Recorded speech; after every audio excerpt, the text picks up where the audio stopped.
que o Senhor já tem falado ao nosso coração, com os louvores, com a palavra que já foi falada esta noite, que o Senhor possa continuar abençoando a sua vida e edificando a sua vida esta noite. Vamos meditar num texto das Escrituras, Evangelho de Jesus Cristo, segundo escreveu Lucas, capítulo de número 8, a partir do versículo de número 22. Os irmãos que estiverem em casa, abra sua Bíblia nesse texto, bem conhecido de todos nós, Lucas capítulo 8, vamos ler a partir do versículo de número 22. Vamos refletir um pouco nesse texto. Semana passada, na minha casa, eu fiz uma live baseada nesse texto e hoje eu quero refletir com os irmãos nessa rápida reflexão com a temática Por que Deus permite as tempestades? Os irmãos que estiverem em casa podem acompanhar conosco. Evangelho de Jesus Cristo, segundo escreveu Lucas, capítulo 8, a partir do versículo 22, assim nos diz a palavra de Deus. E aconteceu que num daqueles dias entrou Jesus num barco com os seus discípulos e disse-lhes: passemos para outra banda do lago. E assim partiram.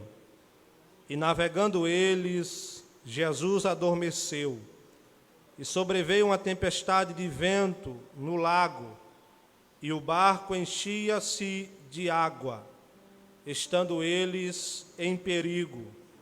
E chegando-se a ele, o despertaram, dizendo: Mestre, Mestre, estamos perecendo.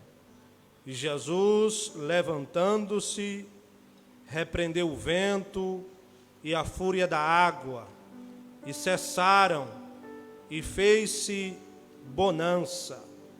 E Jesus disse-lhe: onde está a vossa fé? E eles, temendo, maravilharam-se, dizendo uns aos outros: quem é este, que até os ventos e a água manda, e lhe obedecem? Amém.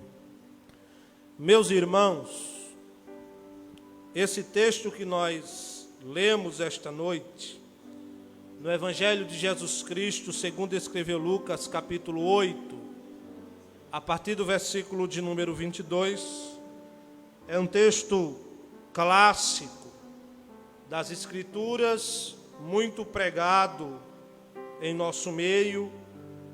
Esse texto está inserido nos 3 evangelhos sinóticos, ou evangelhos semelhantes. Mateus, Marcos, Lucas narram o episódio de Jesus apaziguando a tempestade. Mas antes de nós entrarmos propriamente nesse texto dito, é preciso fazer algumas considerações sobre tempestades. A primeira delas é: o que significa tempestade? O que é uma tempestade? No texto que nós lemos, tempestade, na aplicabilidade espiritual, na simbologia, significa adversidades, dificuldades, pelejas, provas, tudo que está relacionado a adversidades, isso é tempestade. Uma outra observação é que as tempestades, biblicamente, existem 3 tipos de tempestades, irmão Edmilson. O primeiro tipo de tempestade que a Bíblia relata é a que são geradas pelos homens. Os homens geram tempestades. A primeira tempestade que a Bíblia fala que existe é a tempestade gerada pelos homens. O homem gera tempestade quando? Quando ele deixa de atentar para o que está escrito. Quando ele deixa de atentar para aquilo que Deus deixou como padrão de vida espiritual para ele. Salomão, escrevendo aos Eclesiastes, ele disse: Deus fez o homem perfeito, mas com o passar do tempo o homem criou muitas invenções. Ou seja, o homem criou muitos artifícios que se transformaram em tempestades. Jeremias, em Lamentações, no capítulo de número 3, verso de número 39, Deus faz uma pergunta a Jeremias. Jeremias está se lamentando por esta nação de Judá. Do que se queixa o homem? E Deus responde: cada um queixe-se de seus próprios pecados. Então, há tempestades que o homem gera.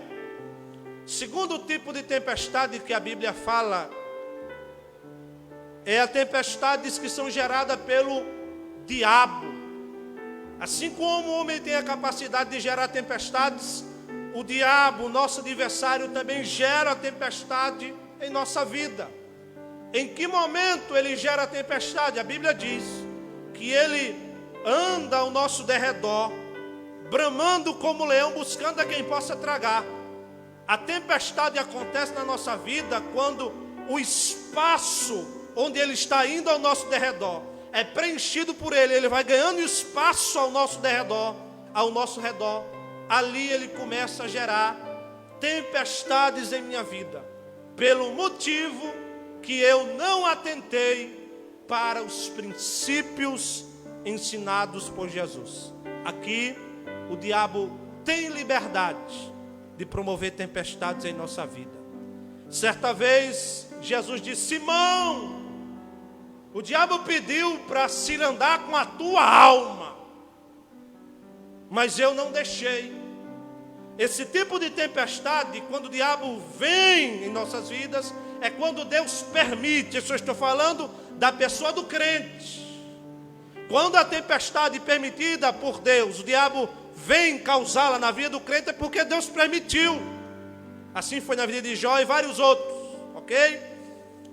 Terceiro tipo de tempestade que a Bíblia diz é a tempestade que é gerada pelo próprio Deus. O terceiro tipo de tempestade que a Bíblia fala é a tempestade gerada por Deus.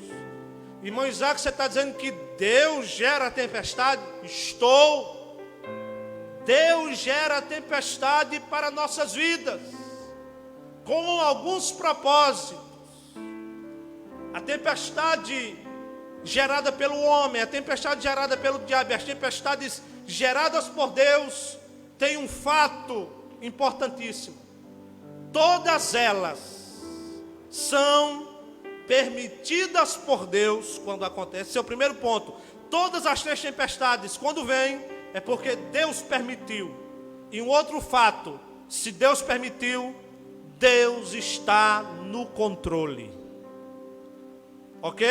É os três tipos de tempestades: homem gera, diabo gera e Deus promove tempestade, com o intuito de nós se aproximarmos dele de uma maneira que se voltemos para ele. São os três tipos de tempestades que a Bíblia nos orienta que existem. Agora, já entendemos o que é a tempestade, já entendemos quais os agentes da tempestade. Agora vamos entender o que as tempestades geram, promovem em nossas vidas. São 5 verdades e eu vou concluir já já. 5 verdades sobre a tempestade. Primeiro, as tempestades são inevitáveis.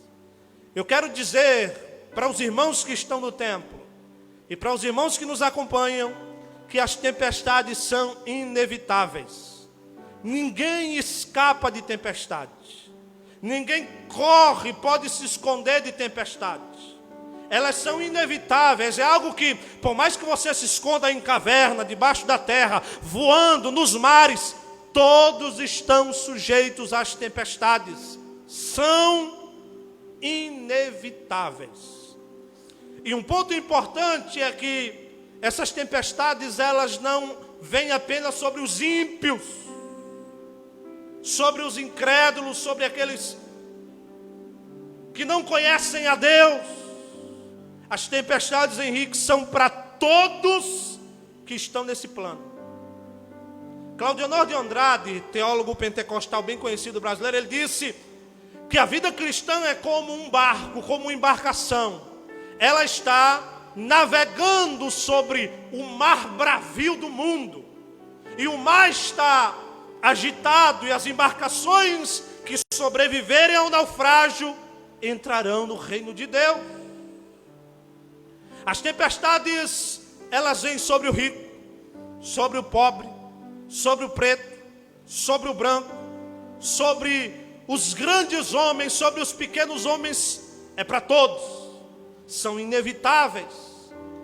Irmão Isaac, onde é que está isso na Bíblia? Em vários lugares, vou citar apenas alguns.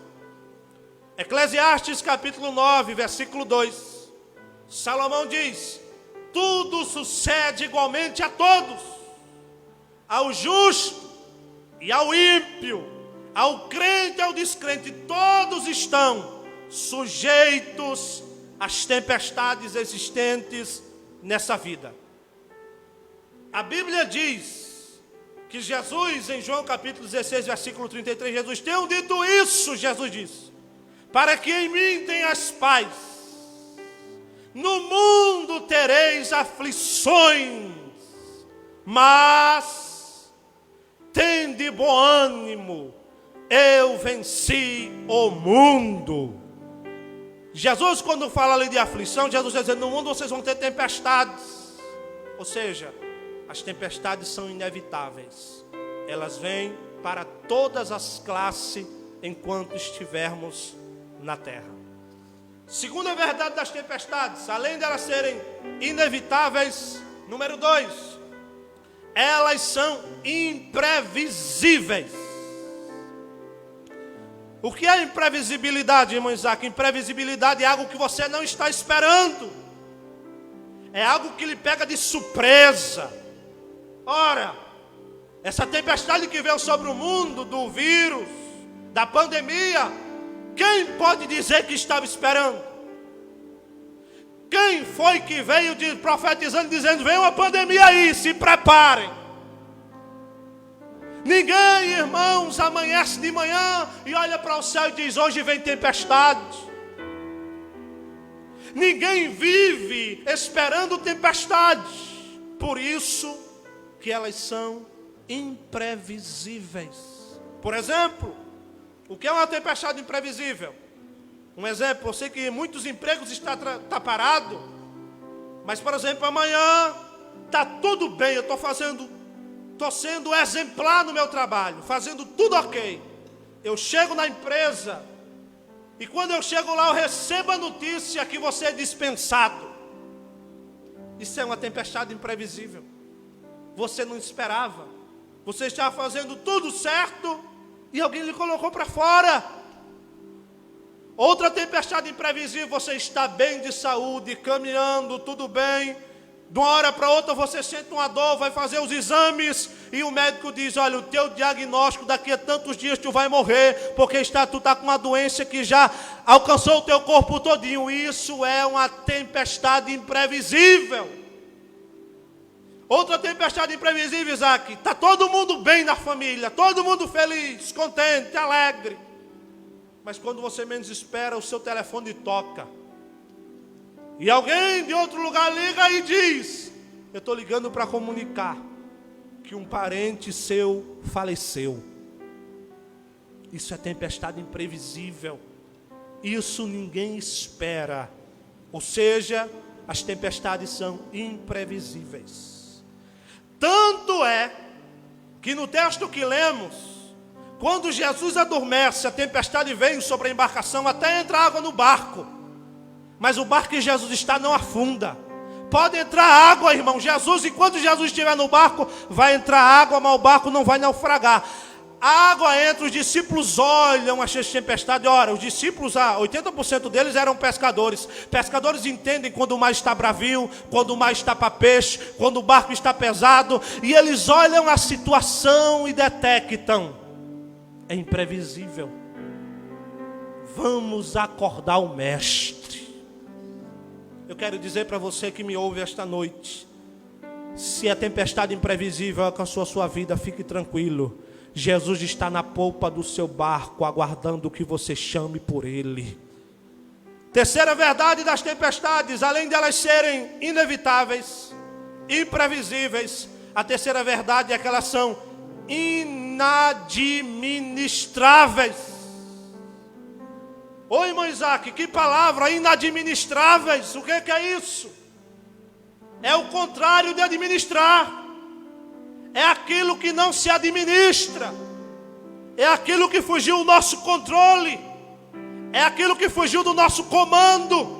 É aquela situação que você olha para um lado, olha para o outro e diz: eu não tenho capacidade alguma. Exatamente, elas são inadministráveis. Você, com os seus currículos, com o seu gabarito, com a sua inteligência, com a sua sabedoria, não pode resolver tempestades inadministráveis. Mas eu tenho uma boa notícia para lhe dar: Jesus está dentro do seu barco. Acorda, chama por Ele, que Ele vai resolver essa situação. Aleluia! Jesus vai resolver a situação que ficou fora do controle. Tanto é que no texto que lemos, eles viram que a situação, irmão Emerson, ficou tão fora do controle, que eu imagino que eles tentaram tirar a água do barco. Tentaram dizer: não, essa tempestade vai passar. Mas quando eles se viram que estava fora do controle, sabe o que eles fizeram? Vou acordar Jesus. Porque eu não tenho condições, eu entendo até um pouco de mar, de peixe, de algumas coisas, mas Ele sabe dar ordem ao vento e ao mar. E chamou para o Jesus, e aquilo que era inadministrável, Jesus tomou no controle e disse: eu administro, porque eu tenho controle sobre o mar e sobre o vento. Quarta verdade sobre as tempestades, para me finalizar: primeiro, são inevitáveis. Segundo, são imprevisíveis. Terceiro, são inadministráveis. Quarto, as tempestades são pedagógicas. As tempestades nos ensinam. Elas são tão pedagógicas que eu tenho certeza que tem muita gente aprendendo durante essa tempestade que o mundo está passando. Uma das coisas que estamos aprendendo, por exemplo, numa dessas tempestades, é aprender-se a contentar com aquilo que a gente tem. Quando Paulo, em Filipenses capítulo 4, a partir do versículo 11, ou é 3, Paulo começa a dizer: eu já estou aprendendo a contente com o que tenho, porque eu sei estar abatido, sei estar alegre, sei ter fartura, sei ter abundância, sei o que é ser crise. Aí Paulo conclui no versículo 19 dizendo: por isso eu estou instruído em tudo, posso todas as coisas naquele que me fortalece. O que Paulo queria dizer era: eu posso todas as coisas porque eu já aprendi a conviver contente com o que tenho. Tudo que eu passei me ensinou. Por me ensinar, hoje eu posso dizer: eu tenho força para suportar tudo que me acontece. Então essas tempestades são pedagógicas. Elas nos ensinam. A doutora Raquel de Queiroz disse que as dificuldades, as adversidades são pedagógicas. Elas sempre nos ensinam algo. Salmo de número 119, versos de número 71, o salmista diz: foi-me bom ter sofrido. Olha, irmãos, o salmista está alegre porque tinha sofrido. Quem já viu isso, irmão? Só na Bíblia. Eu estou alegre por ter sofrido para um propósito. Ele diz no texto: para ter aprendido os teus estatutos, Senhor. Sabe o que é isso, irmãos? O salmista estava agradecendo porque a adversidade na vida dele, a tempestade na vida dele, trouxe um grande ensinamento: aprender a guardar os estatutos do Senhor. As adversidades nos ensinam. Eu creio que ao passar esse período de pandemia, esse período de quarentena, nós estaremos aprendendo a valorizar o que Deus já nos deu. E nós vamos tirar muitas lições. Vamos extrair muitas lições, como já estamos extraindo do meio dessa tempestade. Quinta verdade sobre as tempestades, a última delas, além de ser inevitáveis, imprevisíveis, inadministráveis, pedagógicas, em último lugar, as tempestades não duram para sempre. Creia, as tempestades não duram para sempre. Elas vêm, mas elas não permanecem. Elas vêm e passam. Pode pesquisar no Google a tempestade que mais durou na história. Você só vai encontrar algo de duração, mas de eternidade não. Elas não duram para sempre. Elas vêm, mas passam. Eu estou para profetizar, e você que está em casa receba. Essa tempestade vai passar. Alamante kovanária candaraia, chore-me comanarabarraia. Ela não veio para lhe destruir, para lhe matar. Ela veio para lhe ensinar, trazer lições que amanhã você vai glorificar o nome do Senhor Jesus. Essa tempestade que você passa hoje não vai durar para sempre. O Covid-19 não vai durar para sempre, ele é momentâneo. E eu creio que o tempo está chegando para a glória de Deus. Você que está em casa, recebe essa palavra. Elas não duram para sempre. Eu vou dizer só mais uma verdade desse texto e vou concluir. E aconteceu que num daqueles dias Jesus disse: passemos para outra banda do lago. Quem foi que disse? Jesus. Aqui quem entrou no barco primeiro foi quem? Os discípulos ou Jesus? Jesus. Porque nas embarcações o primeiro a fazer o check-up é o comandante. É quem está no controle. Quem entrou primeiro nessa embarcação tem o comando. Quem entrou primeiro no texto foi Jesus. E em seguida os discípulos entraram. Sabe o que é isso? Deus, Jesus está no controle. E disse: passemos para outra banda do lago. Irmãos, você que está em casa, pense um pouco comigo. Jesus como Deus, na sua presciência. Presciência é saber das coisas antecipadas antes do que elas aconteçam. Me diga uma coisa, Jesus como Deus sabia ou não sabia que nesse dia ia ter tempestade? Jesus como Deus sabia ou não sabia que os discípulos iam se aperrear? Jesus como Deus sabia ou não sabia que ele ia dormir naquele dia? Sabia.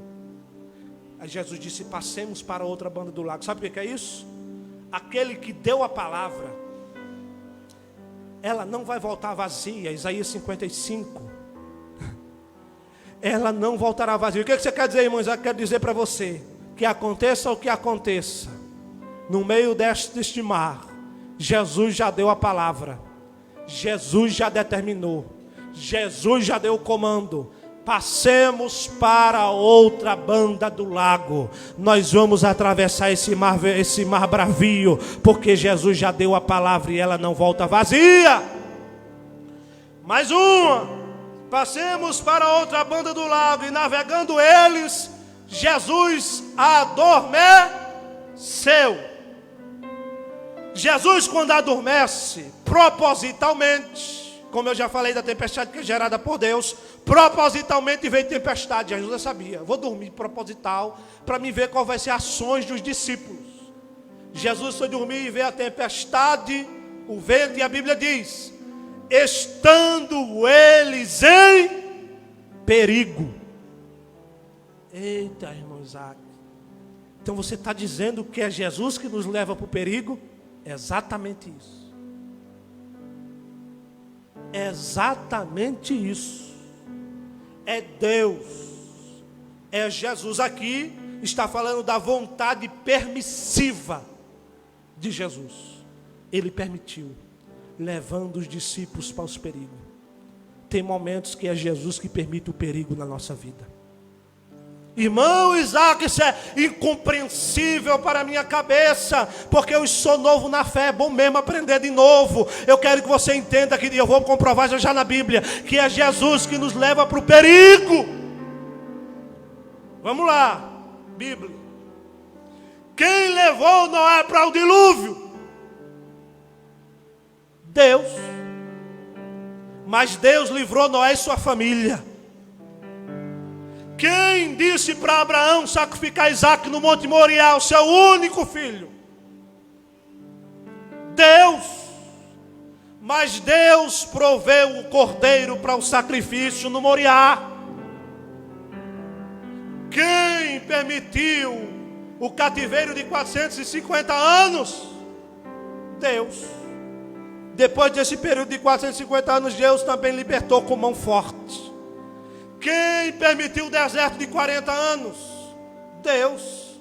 Mas depois de 40 anos, o próprio Deus estava adentrando com o povo na terra prometida. Quem fechou a madre de Ana? Deus. Mas Deus também abriu a madre de Ana. Quem levou Ezequiel para o vale de ossos secos? A mão do Senhor. E a mão que levou fez ele andar no meio dos ossos e o tirou de lá. Quem levou Daniel para a cova dos leões? Deus. Mas Deus livrou Daniel da fúria dos leões. Quem permitiu Sadraque, Mesaque e Abednego na fornalha? Deus. Mas Deus andou com Sadraque, Mesaque e Abednego dentro da fornalha. Quem permitiu a calamidade na vida de Jó? Deus. Mas Deus restituiu em dobro tudo quanto dantes ele possuía. O que eu quero dizer para você é que Deus permite o perigo, mas Deus tem o controle do perigo sobre a nossa vida. Ele está no controle de tudo e de todos. Nada foge, meu pastor, ao controle soberano de Deus. Deus permite e Deus também livra. Aleluia. Glória a Deus. Ô irmão, vou ter que concluir, mas minha vontade é pregar a noite todinha para vocês entenderem que Deus está no controle de tudo. Em 1 Samuel capítulo 2, Ana ora e diz: o arco dos fortes foi quebrado, os que tropeçavam foram cingidos de força. O Senhor Deus é o que tira a vida. Ô irmão Isaac, Deus tira, porque não foi Ele que deu? Ele tira a vida e a dá, faz descer a sepultura e faz tornar subir dela. O Senhor empobrece e o Senhor enriquece, abate, mas também exalta. Fique tranquilo, Jesus te leva para o perigo, mas Jesus está no controle dele. Conclusão: Jesus levanta-se, os discípulos, presbítero Francisco, gritam: mestre, mestre, estamos perecendo. Jesus levanta. Jesus, parece que eu vejo a cena, a Bíblia não diz isso, isso é um raciocínio meu. Parece que eu vejo assim, Jesus olhando e dizendo: que tempestade, que vento, que mar. Jesus levanta as mãos, repreende o vento, o mar, as águas, e cessam. E quando cessa, houve bonança. Bonança aqui é calmaria, tranquilidade. Haverá bonança no meio dessa tempestade. A calmaria de Deus está entrando na sua vida esta noite.